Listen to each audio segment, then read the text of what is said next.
Welcome back to the Pro Pilot Playbook podcast. Today is May 20th, 2021, and it's a little bit of an update, industry update to what's going on in the world. I know we've been gone a while. I'm Sean, and I'm here with Mike Martin. I'm here also. We do that every time. Yeah. But, I think it was, the last time we did one of these, and it's been a while. I don't think any of us are under any illusions. It's been a while since we posted anything. Been a lot of stuff going on here, and I think last time we did one, we said something. We're gonna be better about getting these things up weekly, and yeah, it's because we said that the wheels fell off here. But all kinds of stuff been going on. Actually, yes, couple big life change for me actually. We had I guess we can get into that here in a minute, but this episode, if you read the title, bye bye COVID, hello hiring, and flow through. So we have some really interesting stuff going on right now in the industry. Right. And this is nice after 12 or 15 months of doom and gloom podcasts about the coronavirus and how it's affected the industry and where things are going and who's getting furloughed and who's getting laid off and what segments of the industry are going to come back first and how is travel going to be affected. Well, now we're on the backside. The vaccine's out. Restrictions are being lifted all over, and we have an incredible pent-up demand from the public for travel, and that's translating to really good for the aviation industry. Oh yeah. I mean, I think I mentioned this already in one of the podcasts, when I was traveling around during the spring break time, you couldn't even, the airlines were selling out. The airports, it was a madhouse. Right. It went from COVID, everything was stocked with employees for the COVID time to the airports being overrun with people. People were sick with all the restrictions. And, every other day there's a story of somebody getting kicked off an airliner for not wearing their mask or something, which is still happening. But yes, no, you couldn't get seats. And, all the seat blocking the airlines were doing of, if you weren't booking in your party, you had to have a seat in between you and another passenger. That stuff had gone away because the airlines realized they were losing money. We're going to pack this thing full of people. And so it's coming back. It is coming back. Yeah, it's coming back, and it's coming back hard. I think, like you mentioned, spring break, any of the leisure market is, I would say, 100% back, maybe more than 100%. So if you're in the leisure travel business, like a lot of these discount airlines are, I mean, you are just jamming. Now, the business travel is much slower to come back. We still have Zoom, which we're using now, and people are hesitant to meet in public, and there's not a lot of conventions. But so travel numbers are way up. Business travel numbers, however, are not a huge segment of that. And of course, the international travel there's still a lot of restrictions to travel internationally. But that's a good point, though. On the international stuff, one thing I noticed, well, besides the airlines, all the hotels have been overrun. The staffing on the hotels are down. So they were reluctant to fill up, and in the spring break they were filling up, and there was always problems of when we were doing our business travel of getting a hotel room or the rental cars. The cars. Oh my God, man, the cars. And I know you were too, Mike. I've been getting less and less cars anyway. I've been doing a lot of Uber and Lyft, but there are some situations where you need a car because you're traveling a good distance and you plan on leaving the car there, whatever. But I mean, these car companies gave all the rental cars back. A lot of people don't understand that these rental car companies, Hertz and Enterprise, they don't own all those vehicles. They may own 15, 20% of them, but they lease the rest of them, just like an airline leases. Delta doesn't own all those jets. They lease them from Boeing. And, the same thing with the rental car company. So when COVID hit, they just gave all those cars back to the manufacturers. So they're on minimal number of vehicles anyway, and they were booked solid, and it was incredibly difficult to get a rental car. But what I was going to say on the international stuff is, people got all this all the bonus money the government's been giving away. People have been getting their tax return money back, and they're spending that in the United States. People aren't doing the let's go to the Bahamas, let's go to Europe. All this money is being spent on trips inside the U.S., which is good for us. Yeah, it's great. Florida is on fire. It is the most people I've seen in the state of Florida in my career. I mean, I'm talking airports, restaurants, beaches, wherever you go, there is so many people there. It's insane. Yeah. Yeah, I actually have been to the Bahamas recently, and it was starting to pick up there. Their vaccine rollout is not as fast as the U.S., and you're required to be tested before you go in. Now that you have to get what's called a health visa to enter the Bahamas, but now that the vaccine's available, as long as you're 2 weeks from after your last shot, you can get the health visa without taking a test. So you still have to take a test to come back into the United States. Hopefully that gets even if you have had the corona, you're fully vaccinated, you still have to be tested before you leave. So that's a little bit of a pain. But was that for the crew also, or just passengers? You can get exempt for the crew if you're doing just one overnight, but if you're going to stay for more than one night, then you have to have it. So okay. Yeah, yeah. So I'd gone to Costa Rica twice during the when everything was full force. Yeah, and I didn't spend the night there, but yeah, the crew was always exempt. The passengers had to have their health visa, whatever, their little barcode thing, and then yeah, exactly. Yeah. So I mean, I think we're going to see a wild summer and even bigger fall, because it seems like all the events now, they're putting their safe money on the fall. All the big shows, concerts, I think you're going to see conventions, marathons, you name it. They're all targeting the fall to make that happen. So I think everything's kind of shifted a little bit. And we're definitely on the upswing here. I mean, the only place to go is up. And I've got some TSA screening numbers here from yesterday. So that'd be the 19th May. Looks like yesterday, in 2020, the TSA screened 230,000 people on that day. And yes, on that day, yesterday, they screened 1.5 million. So it is down about 900,000 from 2019 levels. But I think when you back out the international travelers and some of the business travelers, you're probably, I mean, those are still healthy numbers, a million and a half a day. Right. But, on that note of the business travel, we're not seeing the business travelers on the 121 airlines, but we are seeing a huge uptick, in our sliver of the industry, on the corporate jets. Yes. Charter is way up. We've mentioned this before. There's people dabbling in charter that have never thought of individual and companies. Never even considered doing charter stuff. Yeah. A lot of companies and individuals, they have had the money to charter, but sometimes the mindset they have is it's just not worth the money. It's a waste of money, even though they have it. Well, with the mask restrictions and everybody thinks it's the masks and the extra hassle in the airport and the temperature shake. I think it's the overall availability of flights too. So there was cutbacks on all these flights, and they're all full, and you got to do more and more connections and stuff. So if you're wealthy and you're trying to get somewhere, you don't want to mess with connecting in airports and leaving at the wrong times and stuff. You might be able to get to where you want to go even nonstop, but it might not be at the time you want. A day trip is going to take 2 days, or a 2-day trip might take 3 days because of all the travel. So that makes private aviation so much more appealing.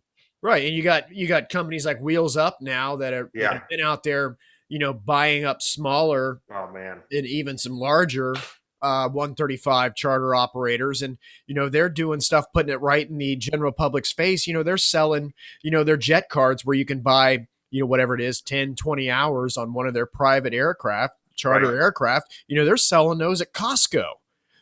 That's, so potentially you have people on these charter aircraft that are, well, you know what, I'm not going to, but anyway, the folks that would never, ever consider such a thing. Right.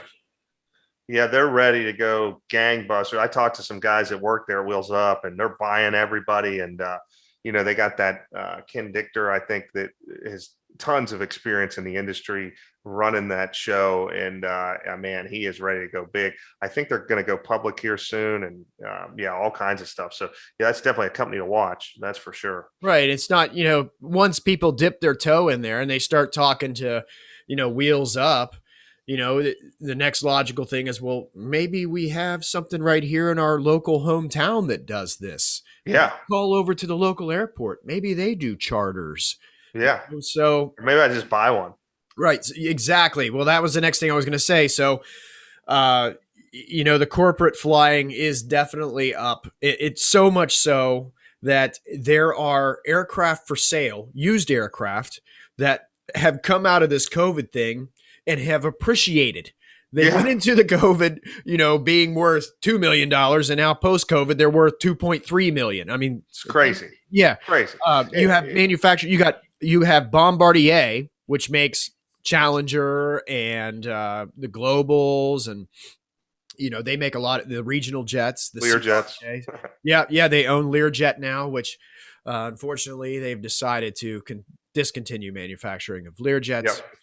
Breaks my heart, and I know yours. You've got a lot of Learjet experience. You're wearing the Learjet shirt. I got the shirt on. But you got Bombardier and Textron. Textron now owns. They own Cessna, Beechcraft, and Hawker. And after those three companies, whatever, entered into bankruptcy, Textron walked in and bought them all on the cheap. But anyway, these manufacturers have run out of aircraft, new aircraft to sell to customers.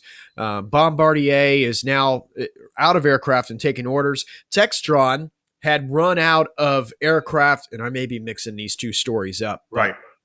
One of them had run out of aircraft and had taken orders. The other one had run out of aircraft a while ago and had been taking orders, but now they're so back ordered that they have ceased to take orders until October because they're concerned about, customer relations. They don't know how they're going to be able to meet the demands of all the people buying these business aircraft. This is huge. Huge.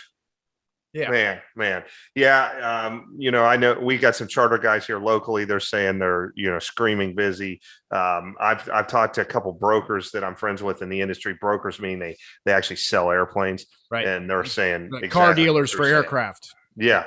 It's just like cars. I mean, the cars are selling like crazy, man. I mean, it's an interesting time, and it's really completely different than it was a year ago when we were doing these shows. Right. It is, that is the purpose. That was the one point before we hit the record button here. I was saying, so Mike, what's the point? What's the premise? And it's to get people excited about getting in this industry, becoming a pilot. And we've said it over and over again, but all these little clues, these little breadcrumbs along this trail are pointing to one fact, that there is no better time in the history of aviation. I think Mike said it once before, since the Wright brothers first flew over in Kitty Hawk, to get your butt over to the local airport and start learning to fly. And as a matter of fact, you may not even have to do that. We got a podcast plan coming up that we're putting together here based on a bunch of questions we've got on these cadet programs. You probably, United Airlines was in the news about their cadet program. It was, the news report was a bunch of stuff about how they were wanting to hire, diverse. Yeah, diverse. And they got a lot of controversy. Thank you. Diversify their pilot group, and they planned whatever. And they're planning on doing this through their cadet program. And cadet programs are basically airline sponsored training. Some of them even are subsidized to pay for your training, or will pay for certain certificates. So we're going to do a whole podcast on that with detailed details about which one's doing what and where you go and stuff. Yeah. That'll be a definite. Point is, it is a great time to get in this industry. Yeah. And we've been telling our viewers, all along since the coronavirus hit, that this is actually going to compound the pilot shortage that already was occurring. So going into the coronavirus, not to reiterate, but it's important if you're thinking about getting into this industry, going into the coronavirus, we had unprecedented travel and airline hiring. Then all of that stopped. And as a matter of fact, they ended up going the other direction and laying pilots off. And then the government propped it up and all that kind of stuff. But what happened is you have all these major airlines, every single one of them hiring pilots every month to meet their demands. Then all of a sudden, they don't hire any of them for almost a year or more than that. Now, all of a sudden, the vaccine's out. People are pent up. They're traveling like crazy. We're boosting the flight schedule. And now the hiring problem is worse now because they missed a year and a half of hiring people. Right. It wasn't a slow economic build and decline like right. we've seen in the industry before. This was somebody shut the faucet off and now turned it right back on again. And right. When it doesn't work like that because these guys are now out of currency. You got to go back through training. You got, and I've mentioned this before in other podcasts, just in case first, there's other things, these little doodads and tidbits of information, the mom and pop flight schools, like at the little 3,000 foot strip town I live in, that went out of business because there was no students to fly. Right. All that little stuff contributes to it. And it's going to be, we were already moving into a huge shortage of more people going to be retiring than people training. You mix that with the growth of the industry. There was a huge deficit of pilots coming.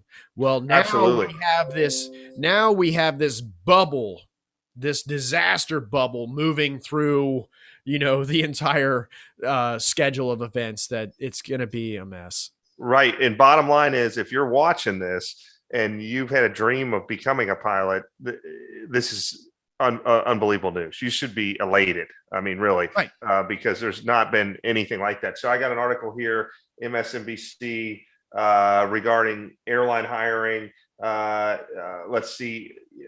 It's just crazy numbers. I mean, United is saying they're going to need 10,000 pilots. They're going to have to hire within 10 years. That's 1,000 a year. That's why they're launching this cadet program. They're going to try to internally train at least up to 5,000 of those 10,000. They're recalling all the pilots that they had hired. This is JetBlue. They recalled everyone. Plus they had people in the pool. They've got all them out of there. Spirit Airlines, which I know they're jamming. I know a bunch of people that just got hired from Spirit. They're like nonstop. I don't even know if they stopped hiring. They're hiring 24 a month. It looks like. Allegiant. They just opened a base in Austin. They're hiring for that. Sean has some comments about Allegiant. We know a lot about them because they have a hub here in Cincinnati, but talk to them about how all that. Well, stuff. That's, you say hub here in Cincinnati. One of the cool things about Allegiant, well, I guess you can still call it a hub. Right. Because they do have some cities where they have more aircraft than others, like Punta Gorda, Florida. But in here in Cincinnati, but Allegiant's got a unique thing built where, as an airline pilot, usually you would go off on a 2, 3, 4, 5 day trip and you won't return to your home base. But here with Allegiant, in those bases, there may only be a couple of them, not that people, if you fly for United and you're based in Chicago, which most United guys are, it's not like you can't live in, New York, but you're going to be, you're going to be traveling to work every time you work. But with Allegiant, it's you're home every night. They're most out and back. They're all day trips, and you end up back at your home base wherever you're based every night. Let me interject. Who would have thought 20 years ago when we were getting in this business that somebody would tell you could be an airline pilot and not do any overnights? I mean, that's crazy. It is crazy. I mean, not even it's almost like an office job, man. You leave in the morning and come back at night. It's crazy. Yeah. Well, except you work way less. We've been saying this just popped in my head just right now, instantly. We've been saying, what a great time it is to become a pilot. Get off your butt, get to the airport, start learning. Right. And, somebody may be watching this like, well, yeah, guys, I get it. Great time. But what specifically is different from what you guys had to go through? Well, I just thought of 4 specific things. Number one, your training is going to be more streamlined and cheaper. Number Cheaper. two, that first job is going to be able to be obtained quicker and most likely with less time because of the need. Number three, you're going to be able to upgrade faster. You're going to be able to get to, well, in general, your career progression will be faster, easier, more streamlined, and done in a shorter amount of time. And number four, overall, the benefits and the pay are going to be way greater because of the need. You're going to be a commodity. Supply and demand. And not only is it going to be greater, but it's going to be greater at an earlier time in your career. So these are unprecedented times for anybody wanting to be a pilot right now. No, it is really good. I can't. And we had to fly props for years. I mean, you and I tons of props, or bug smashers, I like to call them. And these guys now, I mean, they're going to jump right into a high tech jet within a year or two. All kinds. It's a lot safer too. All kinds of fancy computer screen, touch screen equipment. You were bombing around flying night freight, ice and the wind. Five nights a week, single pilot in the middle of the night, no matter what the weather. But there's a tornado on the field. We don't care. Those boxes got to get there. What kills us, what doesn't kill us makes us stronger. Right. Yep. Oh yeah. I got stories about those. I got stories about those freight days that, I mean, if I got into them, most people would think I'm making them up, in today's world. But unfortunately, they're all true. But what else? What else we got here in this kind of an industry update? The other part of the title of this thing, flow through. Oh yeah. Flow through programs. Right. This is another thing I was just talking about, what makes this world different from the world Mike and I came up with. This whole flow through program we got going on. So it used to be, as you were coming up your career progression, the career ladder, jumping around from shiny object to shiny object. Maybe it was a better airplane, maybe it was better pay, maybe it was a schedule that didn't mean a beeper on your belt that meant you drove to the airport with the suitcase you had in your trunk all week. But you're going to pay me $100 more. When do I start? Exactly. But, you get that first commuter airline job, which was usually a turboprop, like a Beech 1900 or a Saab, something like that. And then these regional jets came along.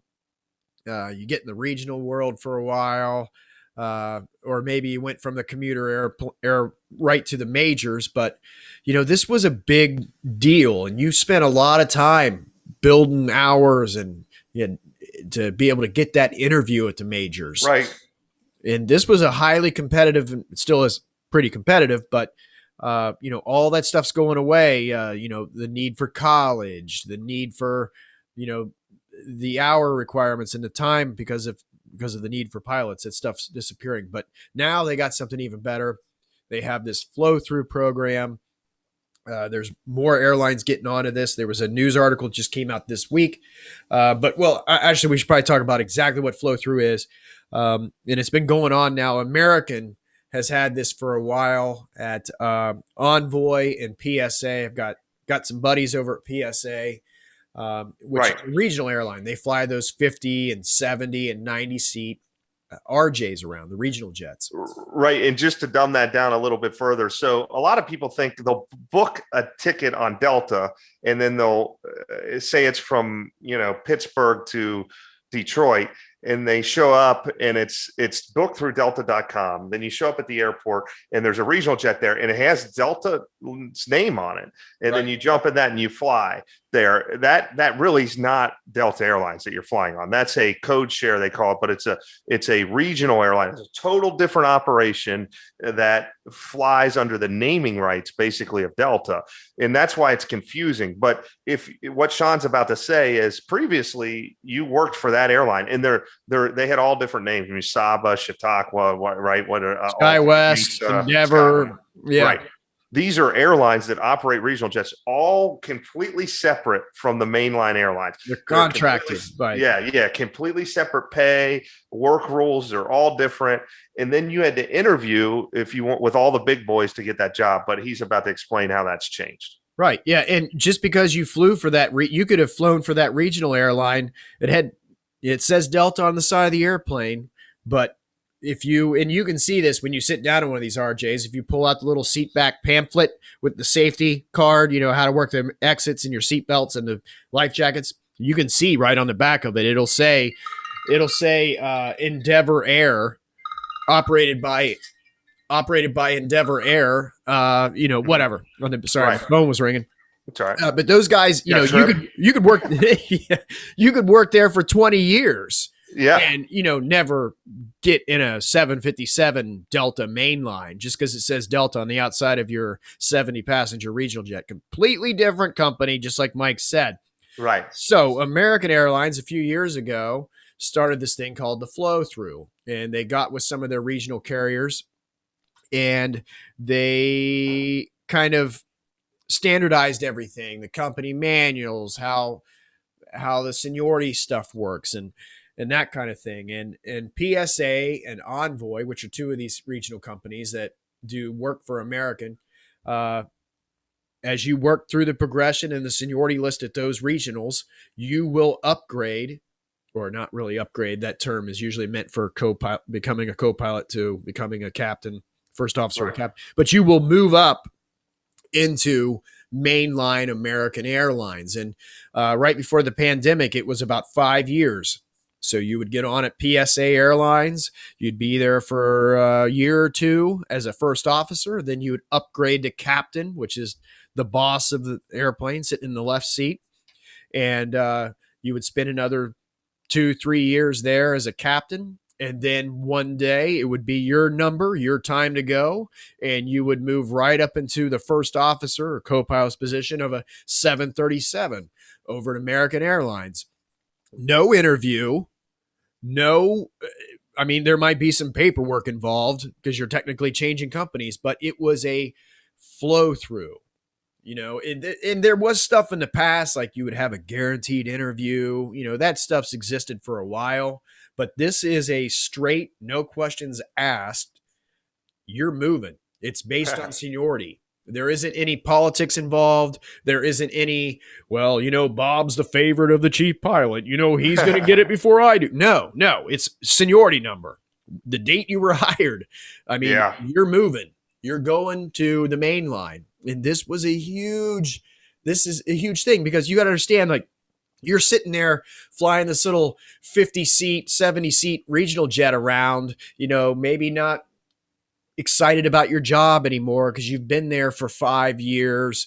Well, you're going to be a lot happier going to work every day knowing that you only got a couple months left and you're set, baby. You're at American Airlines. You don't have to worry about the big dog. Exactly. You're at the majors.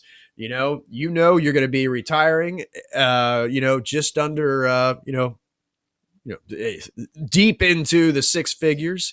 You're going to have great benefits. And you're going to be working 3 days a month, making $400,000 a year by the time you retire. Yeah, you're set. Yeah, you're going to be like a movie star. I can't.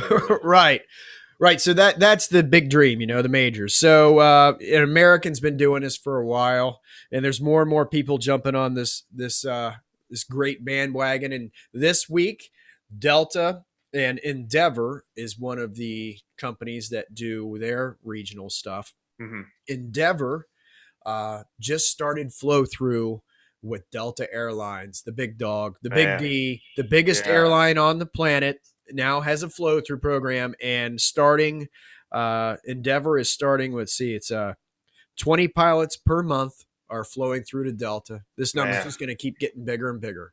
Yeah. everybody wants to go to prom with Delta. Right. Especially if you live in Atlanta, right? Yeah. Yep. That's great news. That's great news. Well, just to summarize, I mean, so here's what we have. We've rounded the corner on the coronavirus. The vaccine is readily available. Most people have it. The industry, although it's been lagging, the hotels and the infrastructure is starting to get spooled up. The flights are happening. The airlines are hiring. I think everybody's in agreement that this thing is almost over. And you guys that are watching, that are thinking about reshuffling your deck, maybe your position was eliminated, or your spouse's position, whatever, because of the COVID, or maybe it's changed. Maybe it didn't get eliminated, but your job isn't what you thought it was. Or maybe I hate to say it, but there is some segments of people that are doing better than ever because you're in the COVID business, and maybe you have extra cash, because you saved money from not eating out, not going on vacations, and then you got government stimulus, and maybe whatever you're doing, that particular segment of the industry is doing really well, and you're like, this is a chance where I could break into a career that I really care about. I did the career to make the money. Now I've got some of the money, and I'm ready to make the next step. It's a great time to jump in. So this is a positive podcast to, tell our viewers, thank you for staying with us. And, we hope to keep spreading the information here that this is a great career, and hopefully we can get some people in. And we love the emails. I mean, that's my favorite thing about doing this. So keep that coming. We've been getting, some people send us pictures of their first solos. And it's been it's very, very good. Yeah, absolutely. If you have a question for us, you want us to answer on the podcast here, this is the thing we've been doing over the last, month, years, whatever.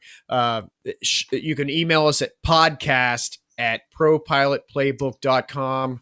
And they've been piling up. Got to be honest with you. We've gotten a little behind here the last couple months, but we are getting to them. Some of you guys and girls are asking the same questions over and over again. So we're going to, or several people asking the same question, I should say.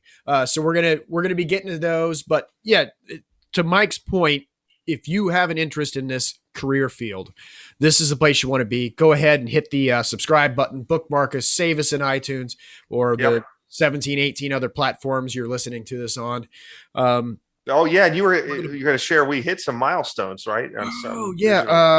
We did hit some milestones, and of course you asked, and I completely forgot in front of me. We were voted to, maybe we'll talk about this. We hit top 5 of aviation podcasts, and it is buried. I'm going to sit here for 30 seconds. We'll talk about it later, but we'll talk about it later, but we're really gaining traction with what we're doing. And we really appreciate all the views. That's the big thing. Anyway, some of the podcasts we have planned coming up, just real quick before I hit the end record button, is we're going to be talking about the cadet programs. We're going to be talking about some of the differences in your flight schools out there, 141 schools versus Part 61 schools. I think this is a big question people have been asking, besides the cadet programs, which has been a very popular question here lately. But people, as they go out to local airports, they're wondering about 141 versus 61. This is a reoccurring question. And I think we're going to be hitting a little harder on because there's more and more stuff. Back to those reasons why to be a pilot right now. And it's, I said it's going to be more streamlined and cheaper. There are more and more scholarships and money flying around to get your butt over to the airport and be doing this. Maybe even free, or at least financing it all to the point of any other college school loan.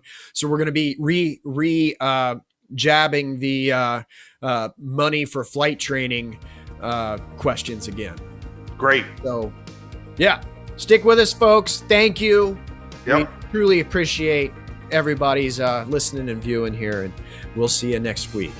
Thanks a lot.